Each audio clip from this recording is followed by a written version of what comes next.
Assalamualaikum warahmatullahi wabarakatuh. Alhamdulillahirabbil alamin wa bihi nasta'in wa ala umuri dunya waddin. Assalatu wassalamu ala asrofil anbiya'i wal mursalin wa ala alihi washabihi ajmain. Amma ba'du. Yang terhormat dan yang saya cintai, dosen pengampu kita Bapak Muhammad Sartibi MPDI, dan yang sangat saya cintai teman-teman seperjuangan. Perkenalkan, nama saya Fitriana, saya dari HKI semester 5B. Di sini saya akan mempresentasikan sedikit tentang makalah yang berjudul Proses Pengumpulan Data. Oke, lanjut. Proses pengumpulan data adalah langkah penting dalam penelitian yang bertujuan untuk memperoleh informasi yang akurat dan relevan guna menjawab pertanyaan penelitian atau mencapai tujuan tertentu. Oke, yang pertama kita bahas perencanaan pengumpulan data. Dalam proses pengumpulan data ini, kita ada 4 langkah yang harus kita lakukan. Yang pertama itu menentukan tujuan, yang kedua menentukan jenis data, yang ketiga menentukan sumber data, yang keempat pemilihan metode pengumpulan data. Oke, menentukan tujuan itu adalah langkah pertama yang harus kita tentukan. Jadi merumuskan tujuan pengumpulan data supaya jelas gitu, tujuannya apa gitu. Untuk yang kedua, menentukan jenis data, bisa kuantitatif berupa angka, statistik gitu kan. Ada juga berupa kualitatif gitu, yang bisa dibilang seperti deskriptif atau naratif gitu. Terus yang ketiga, menentukan sumber data. Sumber data ini bisa berasal dari primer dan sekunder. Primer itu seperti mengambilnya itu dari data asli yang dikumpulkan langsung dari responden gitu atau objek. Sedangkan kalau sekunder itu data yang diperoleh melalui studi perpustakaan, laporan, atau dokumen lainnya gitu.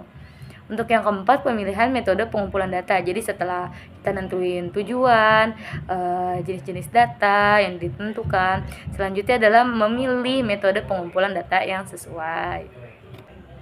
Oke, selanjutnya kita bahas yang kedua, itu metode pengumpulan data. Di sini juga ada 5 langkah yang harus kita lakukan. Pertama, observasi, ada wawancara, ada kuesioner atau survei gitu. Ada juga dokumentasi, dan yang terakhir ada studi kasus.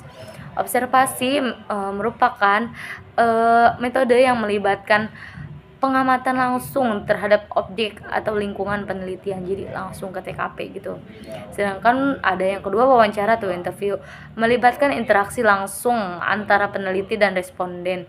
Jadi wawancara itu biasanya face to face gitu, ketemu si peneliti, ketemu si responden gitu. Jadi kita bisa menyaksikan langsung wawancara tersebut gitu. Terus ada juga kuesioner atau survei gitu. Kuesioner ini menggunakan daftar pernyataan tertulis yang diberikan kepada responden untuk dijawab. Metode ini cocok untuk pengumpulan data dalam jumlah besar dan menghasilkan data kuantitatif. Jadi kuesioner itu biasanya kita menggunakan Google Form gitu. Jadi kuesioner juga sebenarnya ada yang kuesioner tersusun dan tidak tersusun ya. Yang tersusun tuh jadi yang udah ditentukan, jadi kayak tinggal pilihan doang, kayak setuju, tidak setuju, sangat setuju, atau tidak setuju, atau sangat tidak setuju, kayak gitu kan. Kalau yang tadi kuesioner yang tidak teratur tuh yang tidak ada pilihannya. Misalnya berapa gaji bapak ibu sebulan, kayak gitu, itu kan nggak ada pilihannya, seperti itu. Terus lanjut yang ketiga, pengolahan dan analisis data. Setelah data dikumpulkan, data tersebut perlu diolah dan dianalisis. Proses ini bisa melibatkan pengkodean untuk data kualitatif atau analisis statistik untuk data kuantitatif. Yang keempat, evaluasi dan validasi data. Di sini juga ada di bawah ini nih, ada 2, validitas data dan reliabilitas data. Validitas data itu mengecek apakah data yang diperoleh sesuai dengan apa yang diukur atau diinginkan. Untuk memastikan validitas, berbagai teknik bisa digunakan seperti triangulasi atau validasi silang seperti itu. Jadi validitas ini seperti mengecek, jadi cross check gitu, benar atau tidak data ini valid atau enggak seperti itu. Ada juga reliabilitas data.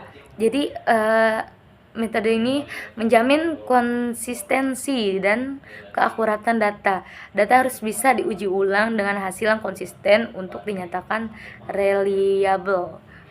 Jadi di sini tuh dengan adanya reliabilitas data itu menjamin dengan keakuratannya penelitian ini gitu.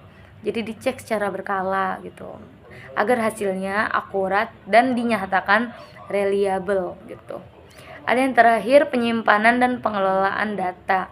Data yang dikumpulkan harus disimpan dengan baik dan aman agar bisa digunakan kembali untuk diverifikasi oleh pihak lain jika diperlukan.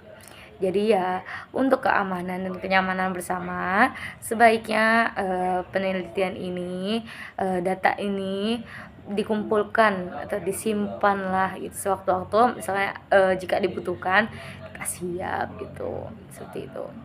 Jadi di sini kesimpulannya, proses pengumpulan data adalah tahapan yang krusial gitu dalam penelitian yang memerlukan perencanaan yang matang dan metode yang tepat agar hasil bisa valid, reliable, dan relevan.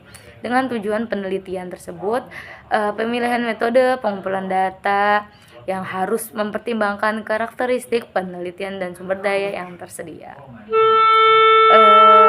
Sepertinya cukup itu saja dari saya. Kurang lebihnya mohon maaf karena saya juga masih belajar dan saya ingin belajar. Dan disclaimer di sini, saya membuat konten seperti ini bertujuan untuk memenuhi mata kuliah metode penelitian seperti itu. Kurang lebihnya mohon maaf. Wallahul muwaffiq ila aqwamit thoriq. Wassalamualaikum warahmatullahi wabarakatuh.